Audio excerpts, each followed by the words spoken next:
बनी भीम आर्मी ने बनते ही फिर 19 में लोकसभा में कांग्रेस को समर्थन किया था। साथ संविधान बच जाएगा कि अपनी अपनी अलग अलग नई नई दुकानें खोल करके संविधान लगातार सोशल मीडिया पे बहन जी को टारगेट बनाया जा रहा है। भीम आर्मी के द्वारा बहन जी को गलत गलत टिप्पणियां दी जा रही हैं कि लड़ाई भाजपा से है या बसपा से है। नमस्कार, आप न्यूज नाइट पर हिंदी देख रहे हैं। मैं हूं आपके साथ चेतन मुरादाबादी। आज हम बहुजन राजनीति पर बात करने की कोशिश करेंगे। हमारे साथ मौजूद हैं पूर्व मंडल उपाध्यक्ष भीम आर्मी दीपांशु आनंद जी। दीपांशु जी, स्वागत है आपका। बहुत बहुत धन्यवाद चेतन भाई।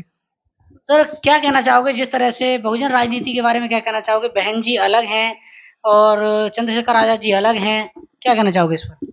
देखिए, अलग होने का एक रीजन होता है हर पार्टी का।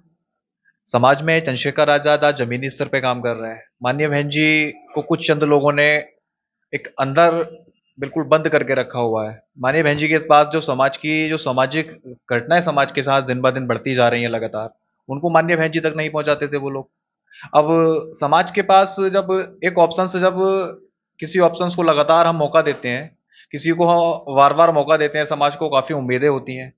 जब कोई व्यक्ति उन उम्मीदों पर खड़ा नहीं उतर पाता है तो फिर उसमें समाज को भी नए ऑप्शंस की जरूरत होती है। फिर समाज उन्हीं लोगों को लाइक करता है जो समाज के बीच आकर के काम करते हैं। जैसे कि आज चंद्रशेखर आजाद हैं, लगातार समाज के साथ कहीं भी अगर आज बड़े भाई चंद्रशेखर आजाद जी को पता चल जाए कि मेरे समाज के साथ वहां उत्पीड़न हो रहा है, मेरे समाज की किसी बहन बेटी की इज्जत आबरू से खिलवाड़ की जा रही है, तो वहां चंद्रशेखर आजाद जी वहां तुरंत पहुंचने का काम करते हैं। उनके लोग उनके बीच में पहुंच करके उनकी मदद करने का प्रयास करते हैं। वो आप मैं रोकना चाहूंगा। सबसे पहले मैं ये कहना चाहूंगा, जिस तरह से भीम आर्मी की लड़ाई भाजपा से है या बसपा से है? देखिए, लड़ाई भीम आर्मी की नहीं, भीम आर्मी की जो लड़ाई है वो संविधान विरोधी ताकतों से है। जो संविधान विरोधी ताकतें जो इस देश में संविधान को खत्म करने का जो एक षड्यंत्र रचा जा रहा है, हम ये नहीं कह रहे कि हमारी लड़ाई बसपा से है। हमारी लड़ाई विचारधारा की लड़ाई है। बहुजन समाज पार्टी लगातार मान्यवर काशीराम साहब ने बहुत बड़े कड़े संघर्षों के साथ बहुजन समाज पार्टी को बनाया। 2012 में तमाम मान्यवर काशीराम साहब जी के जो सहयोगी थे, उनको पार्टी से बिना किसी मतलब के उनको बाहर कर दिया गया। नतीजा ये हुआ कि 2012 के बाद से लेकर 2017 तक बहुजन समाज पार्टी सत्ता से बाहर रही और 17 के बाद आज 22 भी चल रहा है। आप देख सकते हो कि बहुजन समाज पार्टी की स्थिति क्या है। मान्यवर साहब के जो सहयोगी थे, जिन्होंने मान्यवर साहब के साथ उस पार्टी को सींचा, उन लोगों के लिए बहन जी ने आईना दिखा दिया।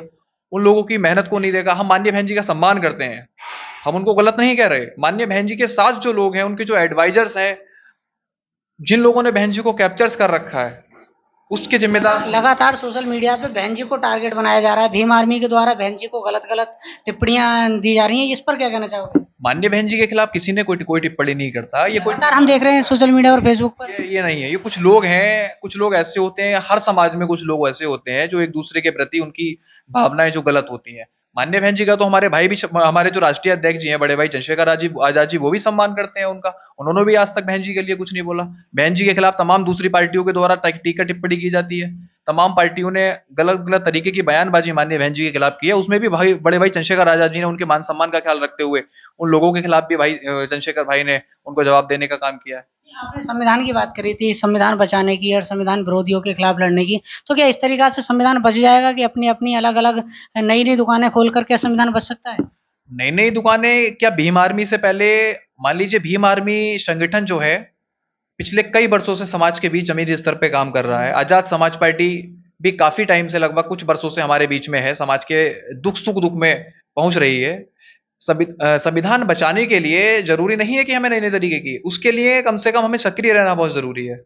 हमारा जो समाज सक्रिय तो इस तरीका से भी रह जाता है, जिस तरह से भीम आर्मी संगठन बना था तो भीम आर्मी को पूरे बहुजन समाज ने बहुत ज्यादा सपोर्ट किया था। ये पार्टी बनाने की क्या जरूरत पड़ेगी? पार्टी बनाने के लिए जब पार्टी को लगातार देखा गया, मान लीजिए आप कोई भी युद्ध लड़ रहे हैं, अब कोई भी युद्ध, आप किसी युद्ध का आप नेतृत्व कर रहे हैं, अगर कोई भी युद्ध का नेतृत्व कर रहा है, अगर वो कोई युद्ध को, एक युद्ध हार जाता है, दूसरा युद्ध हार रहा है, तीसरा युद्ध हार रहा है, लगातार 3-4 युद्ध आप हार चुके हो। 2007 में सरकार बनी, पूर्ण बहुमत की मान्यवर साहब की मेहनत थी। उसके बाद में 12 तक वो सरकार चली। 12 के बाद 17 में चुनाव आता है, 17 में आप चुनाव हार जाते हो। 17 के बाद में 22 आता है, 22 में आप चुनाव हार जाते हो। उससे पहले लोकसभा के भीम आर्मी बनी, भीम आर्मी ने बनते ही फिर 19 में लोकसभा में कांग्रेस को समर्थन किया था सहारनपुर में। भीम आर्मी ने कहीं किसी को समर्थन नहीं किया। भीम आपको आर्मी ने दिखा नहीं दूंगा, समर्थन किया। मैं आपको अखबार की कटिंग दिखा दूंगा। वो कटिंग के लिए मीडिया तो हमारे लोगों को बदनाम करने की कोशिश कर 22 में समाजवादी को सपोर्ट किया बाकायदा। नहीं नहीं नहीं, समाजवादी के लिए सपोर्ट नहीं किया। हमारा सपोर्ट समाजवादी के लिए, हमने गठबंधन की बात की। जब सम्मानजनक वहां से सीट नहीं मिल पाई हमको, तो हमने गठबंधन के लिए, हमारे जो राष्ट्रीय अध्यक्ष जी हैं चंद्रशेखर आजाद जी, उन्होंने गठबंधन के लिए फिर मना कर दिया। जब जहां हमारा मान सम्मान नहीं है तो हम वहां उस जगह को एक्सेप्ट नहीं करते। खतौली जिताई बिना शर्तों के, रामपुर में चुनाव प्रचार करने चले गए, क्या कितना पैसा मिला था उसके लिए? पैसे के लिए कोई पैसा नहीं देता, ये कोई गलत नहीं है, ऐसा कुछ है ही नहीं। लोगों ने सिर्फ बदनाम कर रखा है। अगर कोई घर परिवार को छोड़ करके, आज चंद्रशेखर आजाद जी अपना घर परिवार छोड़ करके समाज के बीच में आए हुए हैं। समाज के कम लोग थोड़ी हैं, समाज में काफी बड़े लोग पड़े हुए हैं। अगर कोई आप ही अगर समाज के लिए, अगर मैं ही अगर घर परिवार छोड़कर मैदान में जाऊं, समाज मुझे भी सपोर्ट करेगा। हमारे समाज में तमाम काफी ऐसे उद्योगपति हैं जो कि आगे बढ़ने वाले लोगों को सपोर्ट करते हैं। अगर कोई बच्चा गरीब परिवार से निकल कर आ रहा है, अगर वो आगे बढ़ता है तो उसके ऊपर आरोप लगते ही है। चंद्रशेखर आजाद जी एक गरीब परिवार से हैं। जब वो आगे बढ़ेंगे तो समाज के वो लोग उनके ऊपर उंगलियां उठाएंगे जिन लोगों ने खुद दलालियां की होंगी अपने लोगों में। हमने खुद देखा है टिकटों की बिक्री की जाती है उस तरीके से। जिस समाज का एक बड़ा वोट बैंक, लगभग 75 हजार, 70 हजार हमारे समाज का वोट है, उन सीटों पर हमारे ही लोगों को पैसे से टिकट दिया जाता है। इस तरीके का हमारा समाज वोट भी देगा और हमारा समाज उस टिकट को पैसे देकर के खरीदेगा। इस तरीके की राजनीति को समाज नकारेगा बहुत जल्द, और उसका नतीजा आपके सामने बहुत जल्द आएगा। नहीं, लगातार जिस तरह से मैंने पहले भी बोला था कि बहुजन जो भीम आर्मी बनी, भीम आर्मी बनने के बाद पार्टी बनी लगातार, फिर चंद्रशेखर आजाद जी कभी बहन जी बोलते हैं, कभी बुआ जी बोलते हैं, कभी माँ बोलते हैं, कभी गुरु बोलते हैं। इस पर क्या कहना चाहोगे? उसमें बहन जी का सम्मान करते हैं वो, ऐसा नहीं है बहन जी का सम्मान नहीं, बहन जी का सबसे ज्यादा सम्मान करते हैं। नहीं, सम्मान नहीं है ये तो। बहन जी का नाम लेकर संगठन बना लिया, पूरा बहुजन समाज उनके साथ आ गया, फिर पार्टी बना ली, फिर जो बहुजन महापुरुषों को मिटाना चाहते हैं, बहुजन महापुरुषों की विचारधारा को मिटाना चाहते हैं, उनके तलवे चाटने पर लगे पड़े हैं। ये कहाँ हुई? ऐसा कुछ नहीं है, ये लोगों की मानसिकता है। ये लोग उस तरीके, जो ये वो लोग हैं जो सिर्फ चंद्रशेखर भाई जी के खिलाफ, जिन लोगों को एक गरीब परिवार का नेता, एक गरीब परिवार से निकला हुआ नेता लोग हजम नहीं कर पा रहे। ये बसपा ही हजम नहीं कर पा रही है क्या? बहुजन समाज में कितने लोग आते हैं? यादव नहीं आते हैं क्या? तेजस्वी यादव हैं, अखिलेश यादव हैं, मुलायम सिंह यादव रहे थे, लालू प्रसाद यादव रहे थे, और नीतीश कुमार रहे हैं। अगर बात करी जाए तो इन पर क्यों नहीं उंगली उठा दी? बहन जी ने इतना कौन सा लेके खा रखा है समाज का? बहन जी के देखो, बहन जी पे कोई उंगली उठाता है? बहन जी पर उंगली नहीं भीम उठाता। आर्मी सबसे ज्यादा भीम आर्मी बहन जी पर टारगेट रखती है। हमारे लोग सम्मान करते हैं माननीय बहन जी का, हमारे लोग सम्मान करते हैं। जब चंद्रशेखर, मान लीजिए, देखो सोशल मीडिया एक अलग चीज है। सोशल मीडिया पे एक दूसरे के प्रति भाषा का यूज होता है, लेकिन जमीनी स्तर पे आज भी देखोगे जाकर के तो हमारे लोग ना ही बहन जी को गलत बोलते हैं, ना ही किसी को गलत बोलते हैं। आपने देखा होगा लगातार सोशल मीडिया पर आकाश आनंद जी को कि ये चांदी की चम्मच लेकर पैदा हुआ है, कि एसी मैकेनिकल आया है। अगर वो काम कर रहा है तो हजम नहीं हो रहा, काम नहीं कर रहा है तो भी हजम नहीं हो रहा, क्या चक्कर क्या? ऐसा कुछ नहीं है। काम कर रहा है नहीं कर रहा है, वो अपने लिए काम कर रहा है, वो अपनी पार्टी के लिए काम कर रहा है। क्या कहना है? चांदी की चमची, मतलब चांदी की, सोने की क्या पैदा हुआ? ये वो लोग कह रहे हैं जिन लोगों को मिशन मूवमेंट के बारे में थोड़ी कम नॉलेज है। इस तरीके का बयान हमारी पार्टी के शीर्ष नेतृत्व पे किसी भी व्यक्ति ने कोई बयान नहीं दिया है। इस तरीके का हम कोई भी वो नहीं कहेंगे। एक मैंने इंटरव्यू में देखा था, चंद्रशेखर आजाद जी खुद बोल रहे थे कि अभी एसी में अगर निकले हैं, जब जमीन पर आएंगे तब पता चल जाएगा। उन्होंने पूरा महीना जो रोड पर रहे, एक बार भी बीमार भी नहीं हुए। नहीं नहीं, बिल्कुल, हम तो कह रहे हैं कि वो भाई वो रोड पर निकले, आए रोड पर, कम से कम उनको पता तो चले कि समाज का दुख दर्द होता क्या है। आए तो सही निकल करके। अब जितना वो चल रहे हैं उसका डबल निकल करके आए, निकल करके। हम तो कह रहे हैं वो घूमे, समाज के बीच जाएं, तब उनको समाज का दुख दर्द पता चलेगा। ये बात सच है कि वो एसी में से निकल करके आए हैं। उन्होंने बचपन में गरीबी नहीं देखी, बिल्कुल नहीं देखी उन्होंने गरीबी। आज समाज का, अगर गरीब समाज का बच्चा अगर निकल रहा है, समाज के बीच में जा रहा है, तो उसके ऊपर लोग उंगलियां उठा रहे हैं। समाज को बेचने का काम क्यों कर रहे हैं? समाज के लिए कोई नहीं बेच रहा, समाज के लिए बेचने का काम नहीं किया जा रहा। समाज के वोट के नाम पे, समाज का जो वोटर है उसके नाम पे टिकटों की बड़े लेवल पर बिक्री की जा रही है।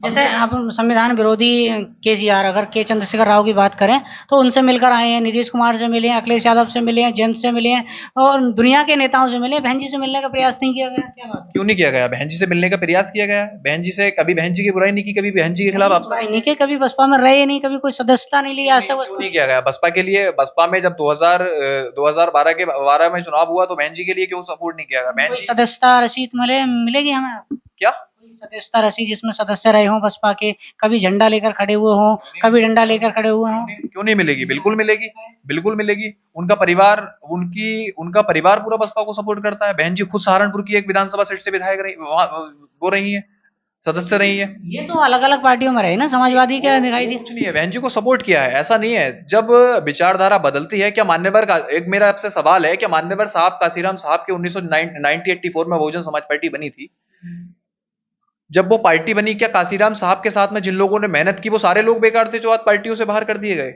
उनमें क्या कमी थी? स्वामी प्रसाद मौर्य थे, बाबू सिंह कुशवाहा थे, अवधेश वर्मा थे, तमाम वो नेता थे जिनको प्रसाद मौर्य की बात करें, वो तो जब बसपा में रहे थे तब उन्हें दलित समाज नहीं दिखाई दिया, तब कोई जो धर्म ग्रंथ में कोई कमी दिखाई नहीं गई। भाजपा में रहे तब नहीं दिखाई दिया, अब जब उनके पास पल्ले नहीं है तो आप वो इतना बड़ा बुद्धिस्ट बनने की कोशिश कर रहे हैं लगातार। हम देखो, वो दूसरी पार्टी में है, हम आपको बता दें, वो लोग उनका जो मिशन और विजन की बात है वो अलग है। हम आपको मैं आपके चैनल के माध्यम से अवगत करा देना चाहता हूं कि चंद्रशेखर आजाद को भाई जी के ऊपर, हमारे जो बड़े भाई राष्ट्रीय अध्यक्ष चंद्रशेखर आजाद जी हैं, उनके ऊपर जो उंगलियां उठती हैं वो एक यही रीजन है कि एक गरीब परिवार का बच्चा समाज के बीच में जा रहा है। टाइम मैगजीन जैसी किताबों में, तमाम देश में बड़े बड़े आंदोलन में बड़े भाई चंद्रशेखर आजाद जी का नाम आता है। इस तरीके से लोग उनको हजम नहीं कर पा रहे हैं लोगों का, क्योंकि मैं खुद समझ सकता हूं कि लोग एक गरीब परिवार से जब निकलकर जब कोई बच्चा आगे बढ़ता है तो लोग उसको हजम नहीं कर पा रहा है आपका डायरेक्ट। ये वो लोग हजम नहीं कर पा रहे जो चंद्रशेखर आजाद जी, जैसे आप बोल रहे हो कि चंद्रशेखर आजाद जी इस तरीके से जो आप बता रहे हो कि इस तरीके से बसपा और ये और वो, हमारी लड़ाई बसपा से नहीं है। हम नहीं कर रहे कि हमारी लड़ाई बसपा से, हमारी लड़ाई विचारधारा की है। मान्यवर काशीराम साहब और बाबा साहब ने एक बड़े संघर्ष के साथ हमारे समाज को हुक्मरान बनाने का सपना देखा था, जो कि 2012 से लेकर के अब तक डे बाई डे उसका ग्राफ गिरने पर है। उसे इसका जिम्मेदार कौन है? नहीं, अगर बाबा साहब जिस तरह से बाबा साहब ने काम किया, अपने 4-4 बच्चों को कुर्बान किया, मान्यवर साहब ने पूरा अपनी जिंदगी जो है दांव पे लगाई पूरे बहुजन समाज को, आज तक कोई पद के भूखे नहीं रहे। बाबा साहब भी कानून मंत्री पद से इस्तीफा दिया था, तो बहन जी ने भी मतलब अपने राज्यसभा के पद से इस्तीफा दिया था। इन्हें इतनी जल्दी क्या आ रही है कि विधायक बन के क्या संविधान बचा लेंगे, क्या समाज को बचा सकते हैं? जल्दी किस चीज की? वो लगातार काम कर रहे हैं समाज के बीच में। हमारे राष्ट्रीय अध्यक्ष बड़े भाई चंद्रशेखर आजाद जी लगातार समाज के बीच में काम कर रहे हैं। सीए जैसा आंदोलन, एनआरसी जैसे आंदोलन, 69,000 शिक्षक भर्ती वाला आंदोलन। आपको नहीं लगता कि अभी जरूरत नहीं है पार्टी की? कौन सी पार्टी की? पार्टी की जरूरत क्यों नहीं पड़ेगी? पार्टी की जरूरत पड़ेगी जब एक घर जब धीरे धीरे जब बेकार जब खोखला होने लगता है तो दूसरे घर का अरेंजमेंट हमें पहले से ही करके रखना पड़ता है। तो इस चीज के लिए हमें पहले से ही सक्रिय होना पड़ेगा कि हमें पार्टी के लिए ऑप्शंस, हमारे समाज के पास आज दूसरा ऑप्शंस तैयार है, जो कि हमारा जो समाज है वो देख भी रहा है बड़े भाई चंद्रशेखर आजाद की तरफ। लगातार उनका ग्राफ बढ़ रहा है और लगातार वो ग्राफ बढ़ने पर ही रहेगा। जी, आप नहीं मानते, मैंने पहले भी बात की थी, जिस तरह से अगर अखिलेश यादव की बात करें तो अखिलेश यादव बहुजन विरोधी व्यक्ति हैं। वर्तमान में चाहे वो बदलने की कोशिश कर रहे हो, लेकिन बहुजन विरोधी रहे थे अपनी सरकार में। सबसे ज्यादा इतने भाजपा ने कांड नहीं किए दलित समाज के लिए, एससी के लिए, जितने जो है समाजवादी पार्टी में हुए थे। उस चीज का एहसास अखिलेश यादव जी को है। 2022 वाले चुनाव में अखिलेश यादव जी ने ओवर कॉन्फिडेंस में बहुत कुछ बोला। आज उस चीज को वो एक्सेप्ट कर चुके हैं, वो ओवर कॉन्फिडेंस में है। आज कंडीशंस ये आई हुई है अखिलेश यादव के सामने कि वो अम्बेडकर और बाबा साहब, अखिलेश यादव जी के सामने कि वो अम्बेडकर और बाबा साहब जी के मजबूरी में, क्योंकि कुछ पास पल्ले नहीं है तो मजबूरी में मजबूरी के लिए तमाम राजनीतिक पार्टियां वो करती हैं। हर तरीके की तमाम पार्टियां नए तरीके के हथकंडे लेकर के आती हैं। बाबा साहब का नाम लेकर आदमी जो है अम्बेडकरवादी बन जाएगा, बहुजन मूवमेंट। बाबा साहब का नाम लेकर के नहीं, बाबा साहब की विचारधारा पे चल के आदमी अम्बेडकरवादी बनता है। विचारधारा पे चलना पड़ता है, विचारधारा पर चलने के लिए बहुत कुछ आना चाहिए। इस वक्त सबसे ज्यादा अगर बाबा साहब की विचारधारा को बढ़ाने वाला कौन है, मायावती जी या चंद्रशेखर आजाद जी? देखिए, माननीय बहन जी का हमारे राष्ट्रीय अध्यक्ष जी भी सम्मान करते हैं और हम भी माननीय बहन जी का सम्मान करते हैं। उन्होंने भी बहुजन मूवमेंट में बहुजन समाज के लिए काफी काम किए हैं, ऐसा नहीं है। और वर्तमान में अगर मैं बात करूं, अगर देश के अंदर किसी भी अप्रिय घटना की समाज के प्रति, तो वो बड़े भाई चंद्रशेखर आजाद जी हैं। विचारधारा को आगे बढ़ाने, को मजबूती करने में मैं बता रहा हूं आपको, मैंने बता दिया कि माननीय बहन जी ने बहुजन महापुरुषों के हित में काम किया है, हम उनका सम्मान करते हैं, काफी उन्होंने काम किए हैं। लेकिन वर्तमान में अगर समाज की बात की जाए, बहुजन मिशन मूवमेंट को अगर आगे ले जाने का कोई इस समय वर्तमान में जमीनी स्तर पर अगर कोई काम कर रहे हैं तो बड़े भाई एडवोकेट चंद्रशेखर आजाद जी। मैंने पहले भी बोला था, ये एक सवाल है, जिस तरह से लगातार भीम आर्मी के लोग एक टारगेट बनाते हैं कि बहन जी एसी में रहती हैं, है ना? तो और जो पार्टी के लोग हैं और बहुजन समाज के जो नेता हैं वो कहाँ जगह पल्ली डालकर या झोंपड़ी में रहते हैं, उनका बारे में बताएं। वो वो लोगों को कहने का नजरिया है। लोगों का कहने का नजरिया है। समाज, देखो, समाज जब उनको चाहता है तो उनको समाज के बीच में पहुंचना चाहिए। उनके जो नेता हैं, मैं समझ सकता हूं कि वो खुद बहन जी तक वो समाज की बात नहीं पहुंचा पाते। जब हमारे राष्ट्रीय अध्यक्ष जी को ये लगा कि जब हमारे समाज के पास ऐसा कोई नेता नहीं है कि जो जमीन के स्तर पे काम करे आकर के, हमारे राष्ट्रीय अध्यक्ष जी बड़े भाई चंद्रशेखर आजाद जी ने लगातार समाज के बीच में जा जा करके काम किया है। दिन रात, दिन नहीं देखते, रात नहीं देखते, बिना किसी लोभ और लालच के आज वो समाज के बीच में आए हुए हैं। अगर वो चाहें तो, अगर चाहें तो वो बहुत कुछ, वो राजनीति में बहुत कुछ कर सकते हैं, लेकिन उनके अंदर वो लालच नहीं है ना। वो चाहते हैं कि मैं समाज के लिए, समाज के प्रति निस्वार्थ ढंग से काम करूं। निस्वार्थ ढंग तरीके से वो काम कर रहे हैं आज समाज के आपने बसपा के नाम लिया कि बसपा में के कई लोग निकले, भीम आर्मी से मंजीत सिंह नौटियाल, उपकार बाबरा और बहुत सारे लोग ऐसे निकले, उनका क्या रीजन रहा? क्या उनको क्या हिस्सेदारी नहीं मिली बराबर? वो हिस्सेदारी की बात नहीं, हिस्सेदारी की बात नहीं है। देखो, अगर कोई भी संगठन है, कोई भी पार्टी है, तो वहां एक डिसिप्लिन होता है। उस डिसिप्लिन के अकॉर्डिंग अगर वो काम करता है तो ठीक है, वरना आप खुद समझ सकते हो। मैं भी अच्छे से जानता हूं, अगर मैं ही गलत काम करूंगा किसी पार्टी में रह करके, तो क्या मेरी पार्टी मेरे को रख लेगी? अगर मेरे ऊपर कोई आरोप लगेंगे, क्या मेरी पार्टी मेरे को अपने साथ रखेगी? तो मंजीत सिंह नौटियाल, उपकार बाबरा गलत हैं या चंद्रशेखर आजाद जी गलत हैं? गलत के लिए मैं उनको नहीं जानता। मैं एडवोकेट चंद्रशेखर आजाद जी को जानता हूँ। मैं भीम आर्मी के संस्थापक, आजाद समाज पार्टी के राष्ट्रीय अध्यक्ष, अपने नेता एडवोकेट चंद्रशेखर आजाद जी को जानता हूँ। वो आजाद समाज पार्टी और हमारे भीम आर्मी संगठन दोनों को देखने का काम करते हैं। हमारे लोगों को जहां भी उत्पीड़न हो रहा है वहां वो उनके बीच में पहुंच रहे हैं। तो हमें इससे ज्यादा और क्या चाहिए? अब लोग, आज समाज में लगातार मैं समझता हूं कि देश के अंदर 1,75,000 संगठन है हमारे समाज के, जो मैंने एनालाइज किया है, मैंने सोचा है। क्या उन संगठनों से कोई प्रभाव नहीं पड़ा आज तक बहुजन समाज पार्टी पे? लोगों को ये क्यों लगता है कि भाई बीएसपी पर, कि चंद भीम आर्मी से आने से प्रभाव पड़ रहा? अरे भाई, जब भीम आर्मी से कोई दिक्कत नहीं है तो तुम उन लोगों पर क्यों उंगलियां उठाते हो? जब हमारा मेन मोटिव है कि हम अपने समाज को हुक्मरान बना सके। हमारी विचारधारा की लड़ाई है, हमारी कोई राजनीति किसी से लड़ाई नहीं है। मान्यवर साहब, काशीराम साहब का नारा था बहुजन हिताय बहुजन सुखाय। आज उस नारे को बदल दिया गया, सर्वजन हिताय सर्वजन सुखाय।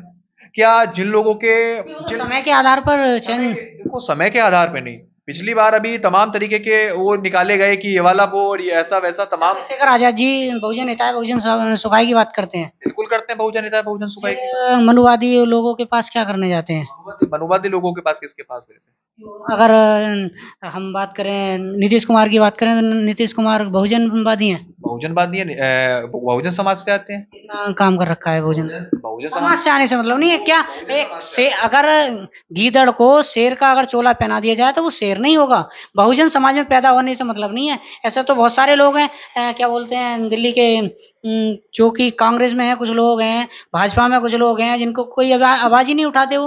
नहीं, ऐसे तो काफी लोग हैं वर्तमान में। आप जिस पार्टी का नाम ले रहे हो बार बार, उस पार्टी के तमाम ऐसे सांसद जो समाज के मुद्दों पर बात नहीं कर सकते। समाज के बीच में, समाज के साथ तमाम घटनाएं होती हैं।